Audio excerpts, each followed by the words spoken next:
Hi everybody, my name is Danny and I make all types of YouTube videos.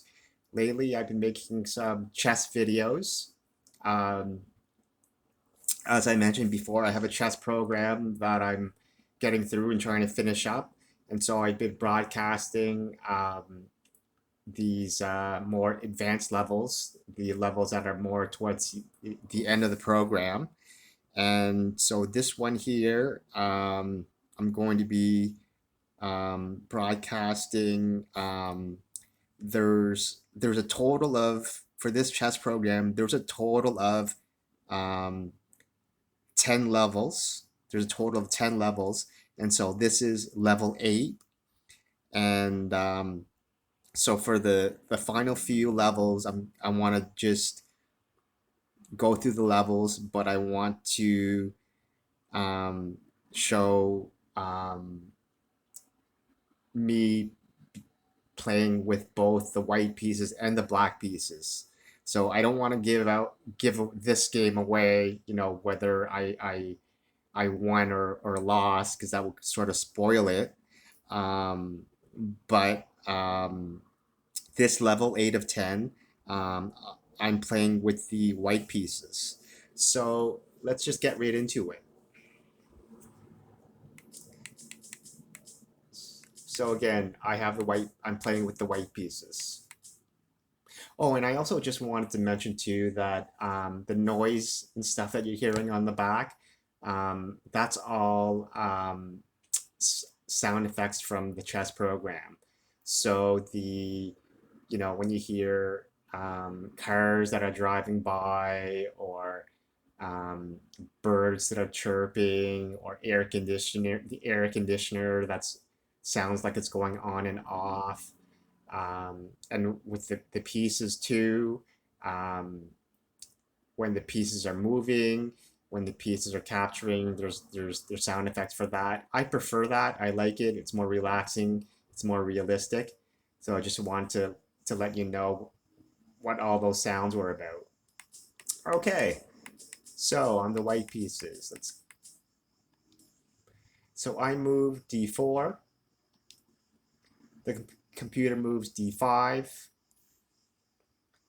I move c4. The computer moves e6. So the computer is playing the Queen's Gambit declined. I move knight to f3. The computer moves c6. I just wanted to comment about this because this is a little strange to me. Um, because um, the moves when black plays d5, when black plays d5, then c6, that's a Slav defense. And like I said before, when black plays d5, then e6, that's the Queen's Gambit declined. So the point being is there's a pawn in the black has a pawn an important pawn in the middle, in the center, and they want to support it with one other pawn. Now, it just doesn't make sense to me to have two different pawns supporting one center pawn. I don't really think there's a need for that. And essentially, what you're getting into is you're combining two different openings um, into one. So that's just very strange for me. But anyways, so I move g3. So by doing so, I'm playing the Catalan opening. The Catalan. So computer plays knight to f6. That's a natural response to the Catalan. Then I play bishop to g2. Computer plays knight on b to d7. I castle. Computer plays bishop to d6. I play e3. Computer castles. I play queen to e2. So I'm I'm targeting that square on c4.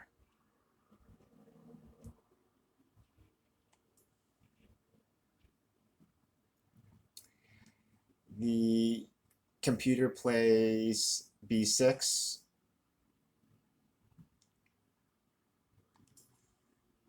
I play b3, so I'm getting ready to fianchetto my bishop on c1 to b2. I'm getting ready to move my bishop on c1 to b2. So the computer's pawn on d takes c4. So in doing so, that means that this Catalan is considered the open Catalan when Black decides to take their pawn on d5 and capture on c4.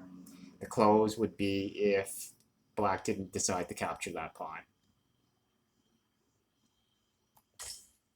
So my queen takes c4, so I decide to recapture that pawn with my I decide to recapture that pawn with my queen, and that's a little controversial because the problem with doing that is that my queen is probably going to be attacked, and in doing so, I'm going to have to move my queen and kind of waste a move. Um, the more advanced players would have taken that pawn with their b3 pawn. Um, the reason I don't like to do that is because in doing so, that leaves my a2 pawn isolated, and that's a weak pawn structure. Um, so the computer moves bishop to b7. My knight goes to c3, and like I just said, so the computer attacks my queen with b5. I move my queen back to d3. Computer moves b4, attacking my knight. I move my knight to e2.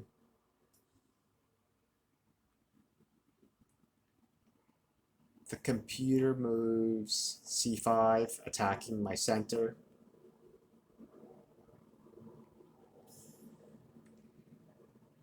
I move my bishop to b2. The computer moves rook to e8.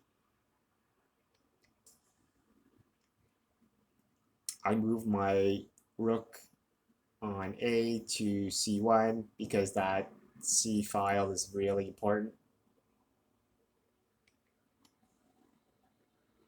And the computer moves their queen to a5, attacking my pawn on a2. I move my queen to b1, protecting that pawn. Computer moves rook on a to d8. My rook on f goes to d1. Computer moves bishop to e7. I move my knight to f4, trying to get my knight more active. And the computer moves knight to g4. And that knight is not a present threat at that point. I feel this is a good time to take that pawn.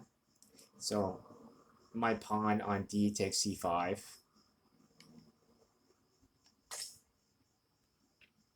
The computer's knight takes c5. And I move my queen to a1, right? So right now I have two pieces that are lined up and they're targeting that long diagonal, hitting hitting g7, right?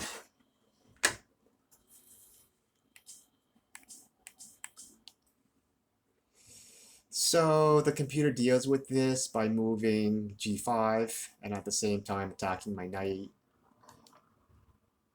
I move my knight to h5.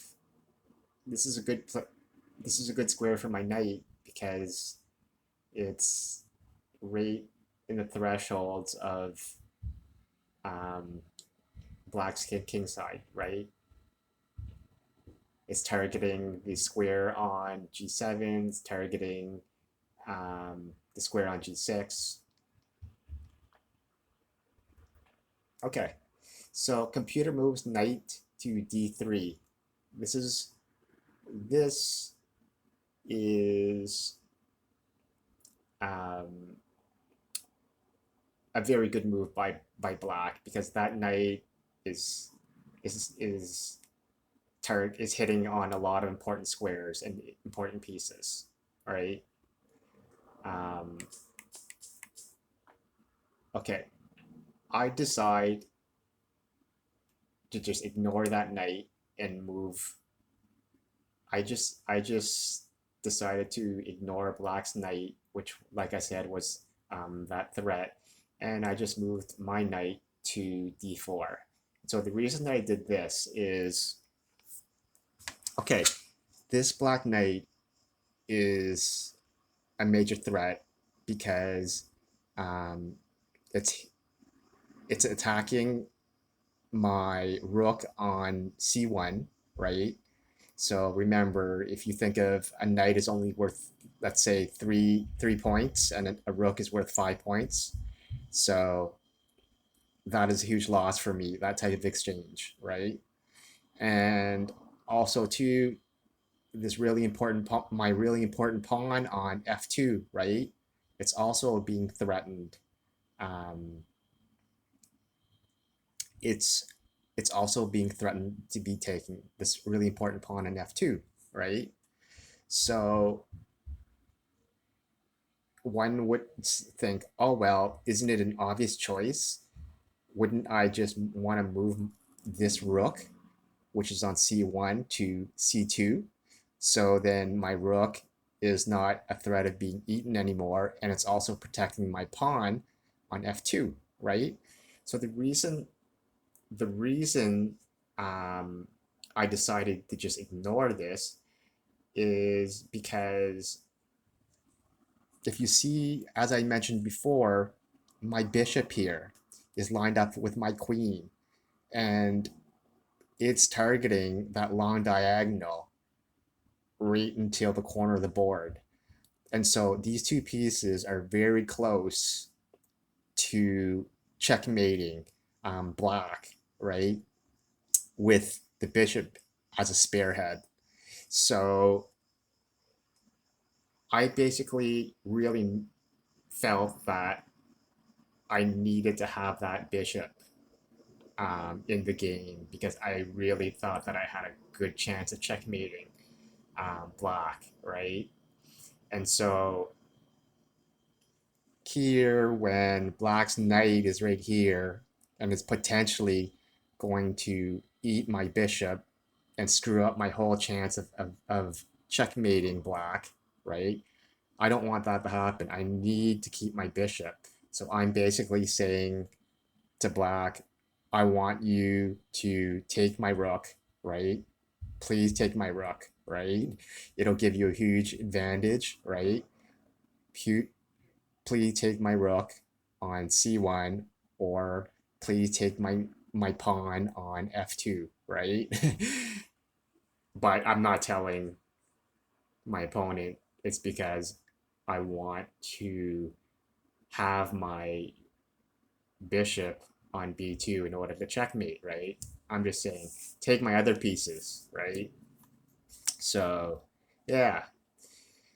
Um, okay, so I moved my knight to d4, which is a pretty good move too, right? Because, um, it's I'm opening up that long diagonal here. I'm kind of sort of opening up the game a little bit. So the computer decides to take their knight the computer decides to take their knight on D and take that F2 pawn. Okay.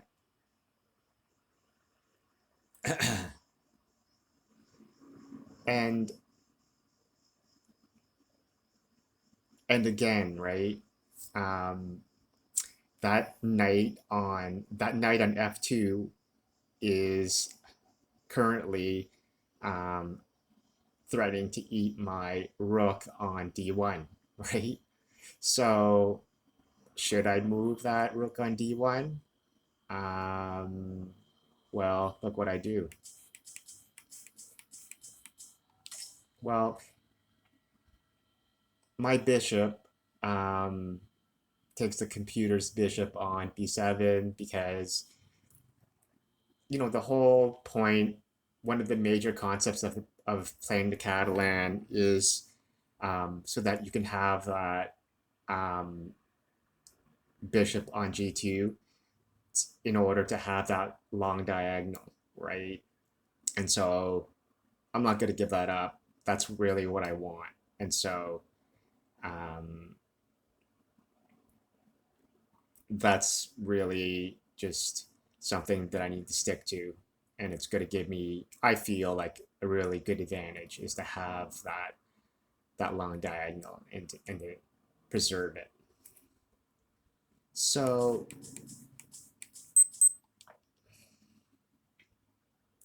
okay, then the computer moves knight to h3 and puts me in check. Okay. All right. Puts me in check. So I'm in check. I have to move.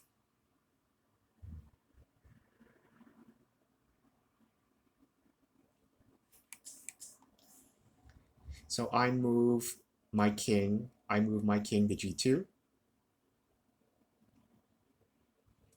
So I move out of check, and now I'm I'm threatening the computer's knight on h3. What does the computer do?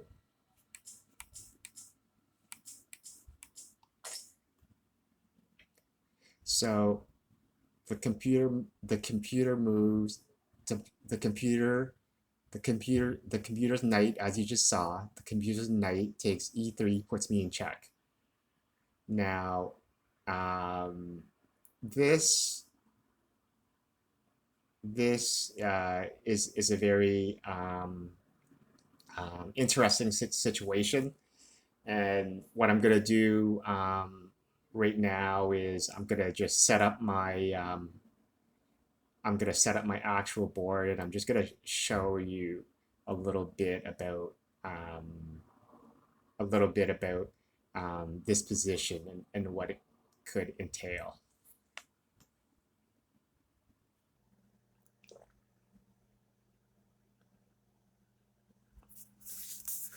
All right, so I'm back, and every once in a while when I do these types of YouTube videos, it's just you know, chess is basically traditionally a board game, and sometimes it's very easy to be caught up with all of the computer and the technology and stuff, and it takes away from it. So when I make these videos, sometimes I like to get away from the computer, and I like to bring it back to what it is, like a board, and it's just a good change, and it balances things out a little bit. So yeah, yeah. Plus, you can see it gives you an idea of that you're actually watching an actual human being, which is me, not just a robot, right? I'm an actual person. So yeah, so like I just said, where we left off, this was the exact position. This was the exact position where we left off. So um, so I have the white pieces. The computer has the black pieces, and okay, so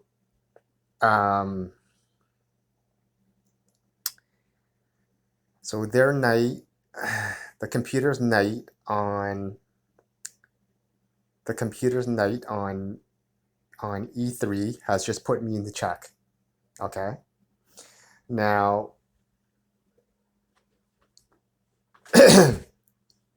there's always something more to things than what appears to be, right? So the computer puts me in check with their knight to e3. Now, does that mean that I automatically have a free knight, right? Does that mean that I can just take my king, right? The king is on. I just want to show you guys the whole board, right? It's better if you guys if you it's more reasonable if you guys can see the whole board, right? Although it's kind of hard to show the whole board and show exactly what square you're talking about at the same time, right? So the computer just put me into check with the computer's knight on e3.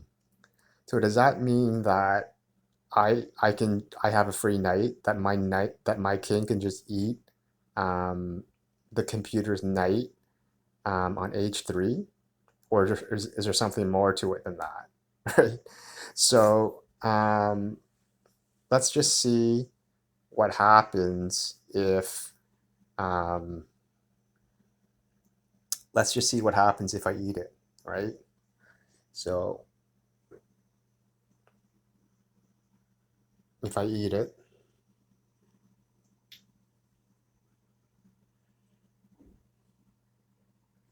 right? Can you guys figure out what's going to happen next, right? Then the computer just moves their pawn forward to g4, right? And if I'm not mistaken,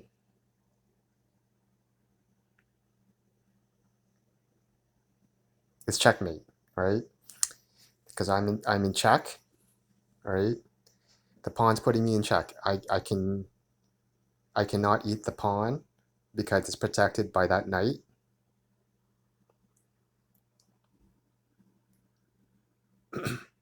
I cannot move here. I cannot move to h4 because of their bishop on e7. So I can't move there. I can't move to h4. I can't take the pawn because it's being protected by this knight on um, e3, and I can't move to um, and I can't move to g2 either. Yeah, I can't move to g2 either because of that knight there on e3, right? Yeah, so that was definitely a trap that the computer set up, and I'm quite sure that if I look back, um, there were a couple moves that the computer set up um, in order. Yeah, so the computer um, had to move a couple moves in order to set this trap up. It's not something that just happened just out of nowhere, right? Computer can think a couple steps ahead. So you have to be careful, like, right, with these types of things because um, it can these types of traps could be the end of you just like that, right? So I think that's all I just wanted to show you, and now so we can get back to finishing up the analysis of in the other mode.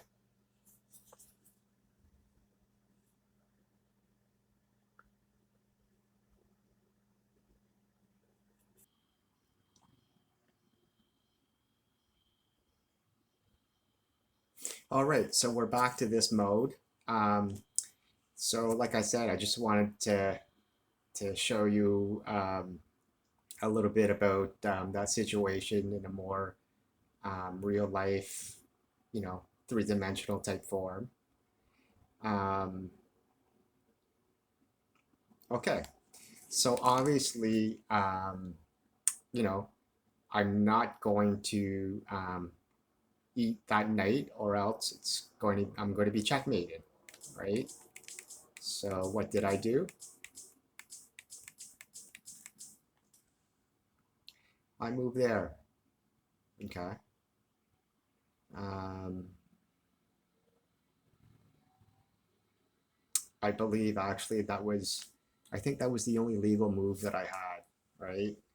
Because I was there, my king was there, I was in check. My king was there, I was in check, so I could not move there, I could not move there, and I could not move there. Yeah, so moving here is my only legal move. Okay, so this move here, the computer moves their queen to d5, putting me into check, right? Um, I'm going to talk about this move in a little bit. It's better for me just to talk about it after. Um, but for now, you can think of it as um, the. For now, you can think of it as when the computer puts their queen to that square. There's going to be an exchange basically between their queen and my bishop. Is there something more to it? Well, I'll talk about that in a little bit. So my bishop, um, my bishop takes their queen on d5. I really had no choice, right? Um, then the computer's knight goes to f2, puts me in check. My knight goes to g1.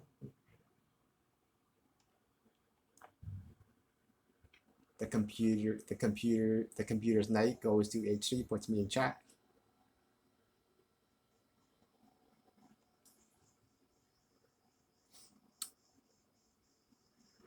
I move my king to h1. And again, I think that was the only legal move that I had, because I was there. I could not move. I was there. I could not move there. I was there. I could not move. I can't move there. Um,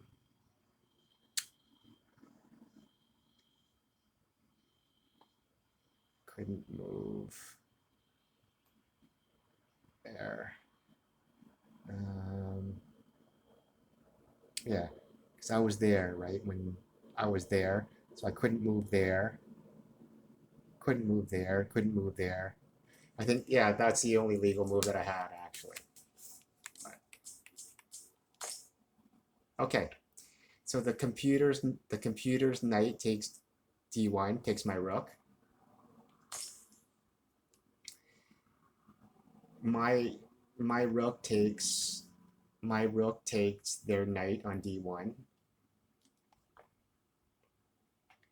The computer's knight goes to f2, puts me in check. There's a fork. My king goes to g2.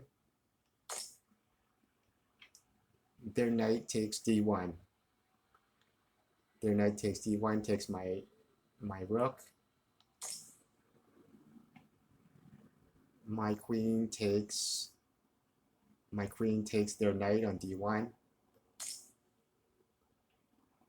Their rook takes my bishop on d5. And their rook takes my bishop on d5. Okay, so that's the end of the exchange, right?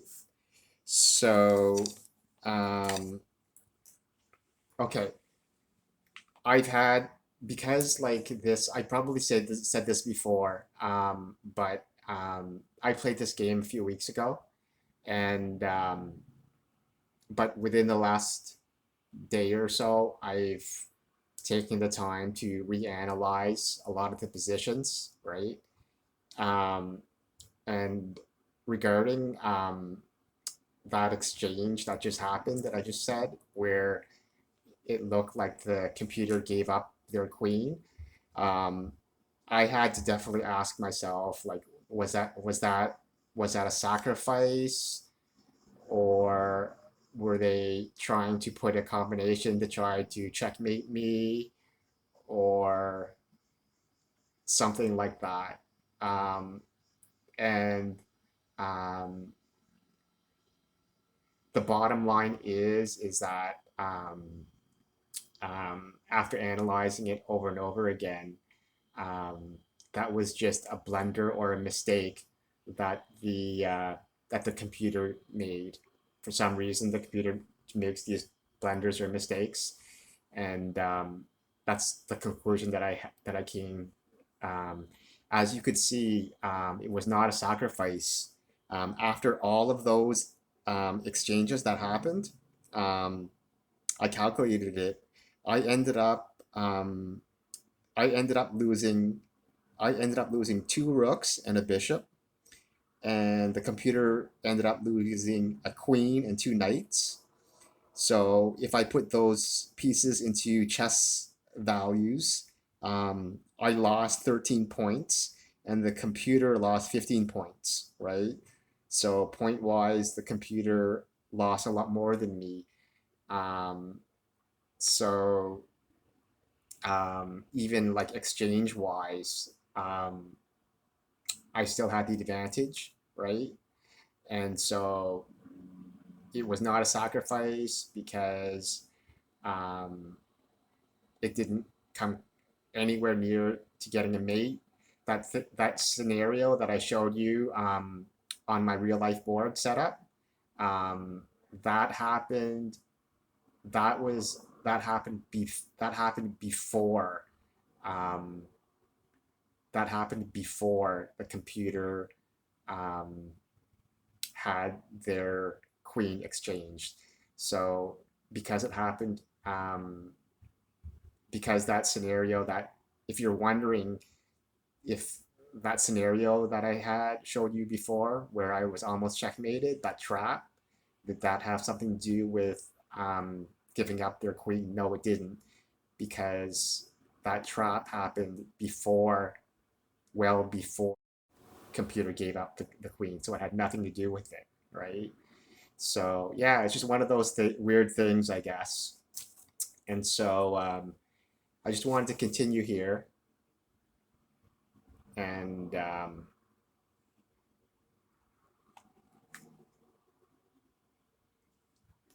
show you what comes next.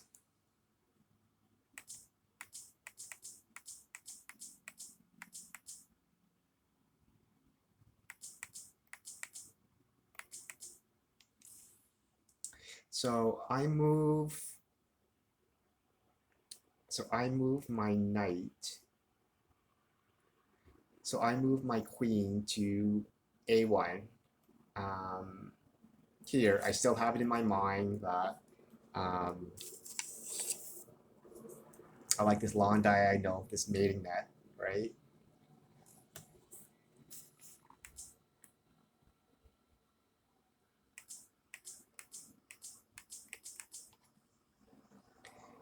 And then the computer moves rook to C8.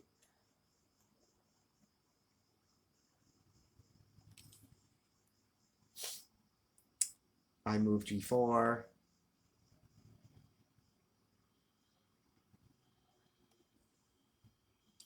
Computer moves H6.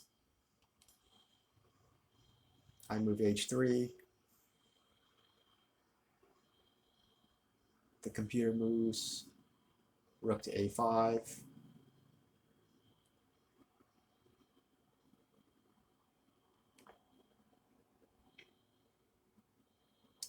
I move my knight to E2, opening up that long diagonal.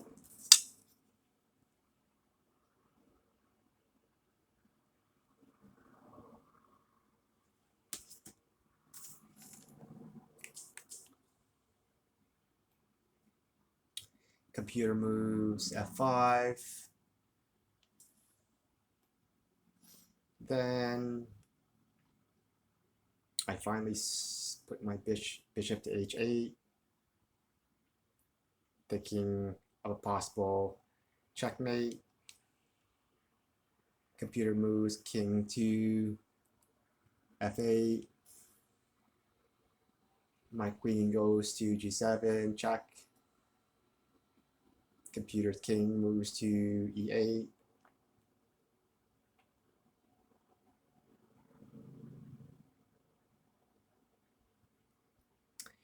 I move my knight to f6, check. Computer decides to exchange. Bishop takes my knight on f6. My queen takes their bishop on f6. Computer's rook goes to c6. My pawn takes f5.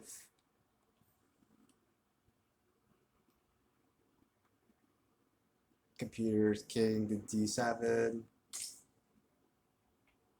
My pawn takes e6, check. Computer's rook takes e6.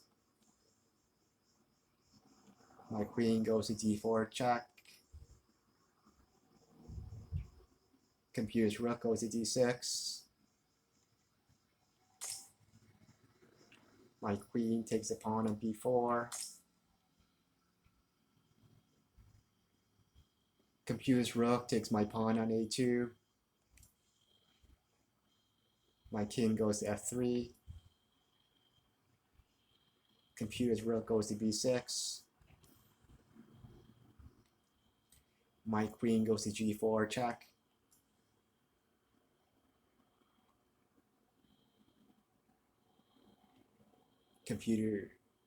Computer's king goes to d8. My knight goes to d4. Computer's rook on a goes to a6.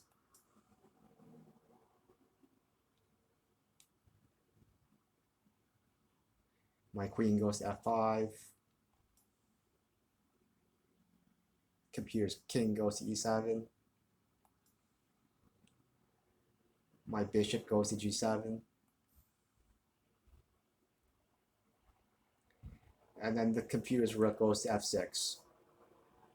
Basically trapping my queen and basically taking my queen, right?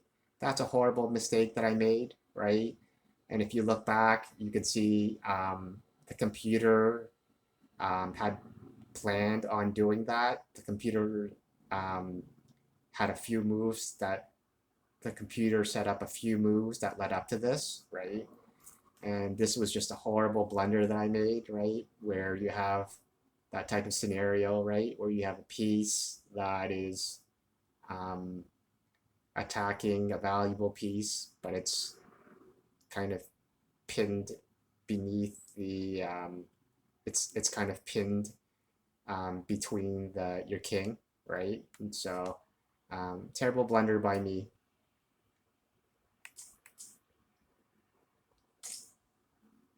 So I decide to take my bishop and take out that rook, check, and then the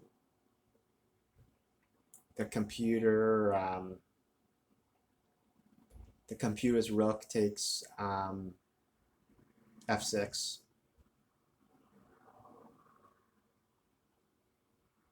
Yeah, the computer's rook takes f6. And then here I decide to move my king to g4. So I'm basically saying I'm giving the computer the option to take it or not take it, right? I'm saying to the computer, it's your choice. It's your decision whether you want to take my queen and get rid of your last piece, or you can try and do something else. But the computer decides to exchange, right? Rook takes f5, takes my queen, and then my king takes f5, right? So yeah, I mean, um, I made a huge blunder um, with my queen, but um, even after all of this, things still look pretty good for me, unless I screw it up. So computer king moves to f7. My knight goes to b5. Computer moves a6. My knight goes to c7. Computer moves a5. My knight goes to d5. Computer's king moves to g7. My knight my knight goes to b6. Computer's king goes to f7. My knight goes to c4. Computer's king goes to g7. My knight takes the pawn on a5. Computer moves king to f7. I move b4. Computer moves h5. I move b5. Computer moves g4. Computer moves g4. Now here you have to be careful because, for example, if I would have moved my pawn forward, if I would have moved my pawn on h3 to h4, then that pawn would have just passed and went right to queen, and there would have been nothing I could have done, right? But these little things you have to be careful with, right? So my pawn takes g4, computer's pawn takes g4, and my king takes g4. Computer king to e8. I move b6. Computer moves king to d7. I move b7.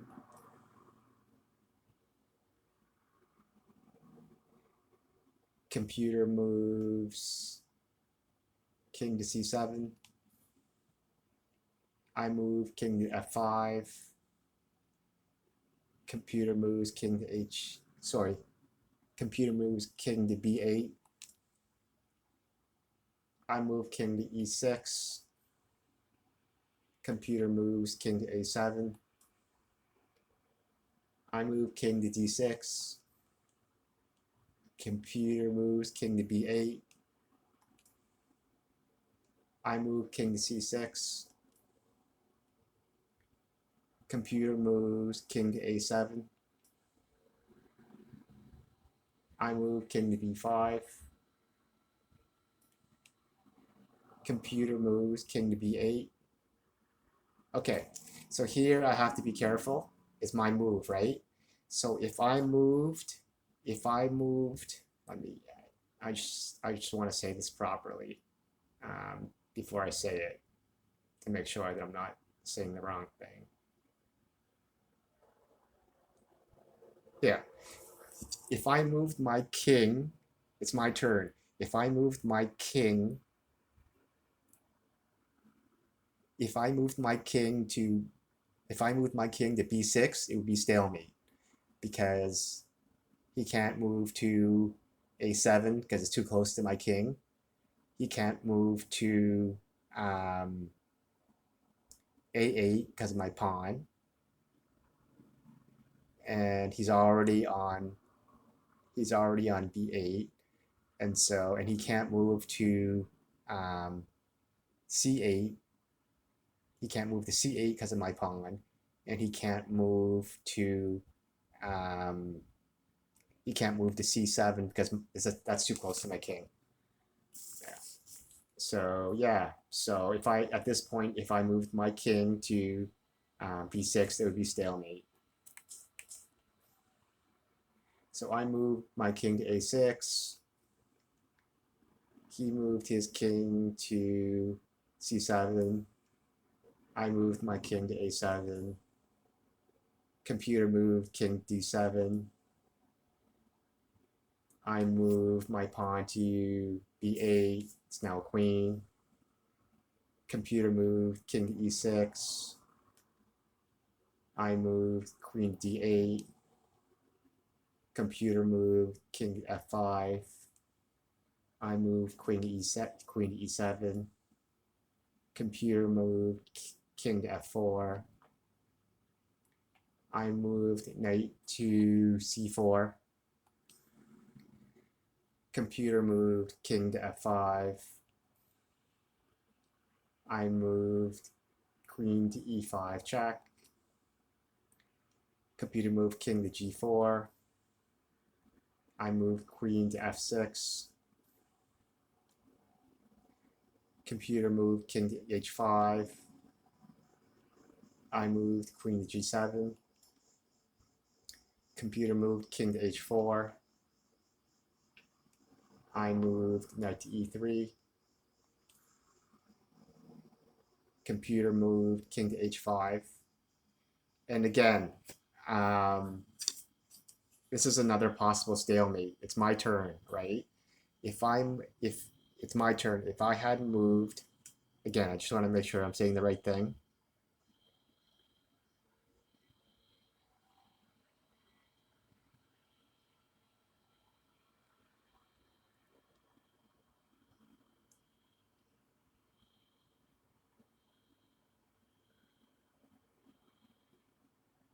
Yeah, if and on this move, I had moved my knight to f5. If at this point I had moved my knight to f5 right there, knight to f5, that would be stalemate, right? Because he would have nowhere to go. He can't move to h6 because of my knight and my queen. He can't move anywhere on the g file because of my queen, and he couldn't move to h4 because of my knight. So another possible stalemate there that you have to be careful with. And so my queen goes to g4 check. His king goes to h6. My knight goes to f5. My knight goes to f5 check. His king goes to h7. And I finish it off there, right? Yeah, so I don't want to make this video go on any longer than it should. I just want to say thanks for watching this video. Thanks for watching all my videos. And make sure that you subscribe. So press that subscribe button and hit on all notifications so that you'll know whenever I post a new video. For me, the number one thing that I measure is my subscription count. If I see my subscription count get higher on a regular basis, that's telling me that I should be uploading more videos. So if you want to see more videos, please hit that subscribe button. Thanks a lot for watching. Peace out.